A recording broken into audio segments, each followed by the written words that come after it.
I'm very angry about what's going on in the Johannesburg fire situation. Now, for those that don't know, because the media is deliberately misleading people, politicians are always saying things that try and confuse and mislead people. Let me break it down to you so you're...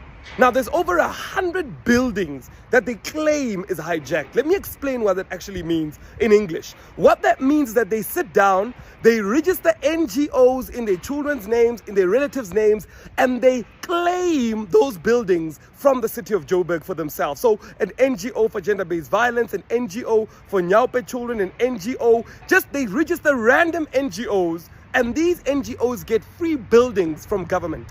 What they then do is that they then hijack the buildings themselves and begin to collect rentals. So from these buildings, the same building we were at yesterday, the building that burned down, there were rentals being collected. People who lived in the area informed us that they were people who came in and collected rentals. Now, this is a building that's been given to NGOs.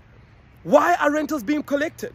This is an actual building that somebody through an NGO owned, and then thereafterwards pretended as though it's hijacked, and they were collecting rentals. Now, when we did the calculations ourselves, the rentals were about 300,000 rand being collected every month in cash, because these guys would send in people with guns to collect rent from people that lived in there. And there's over 100 buildings in Johannesburg where this happens. Now, the media is going to act like nothing's wrong. The people are saying, you know what, it's foreigners, etc., etc. We know that there's a syndicate working. We know that political parties in the city of Johannesburg are allocating buildings to themselves through NGOs, making profit. In one of the buildings, 5 million rand is collected in cash every single month. And the reason they all blame is to say, no, these NGOs take the people to court and they actually force people, the city can't do anything, our hands are tied. Of course they do that. They're collecting funds every single month.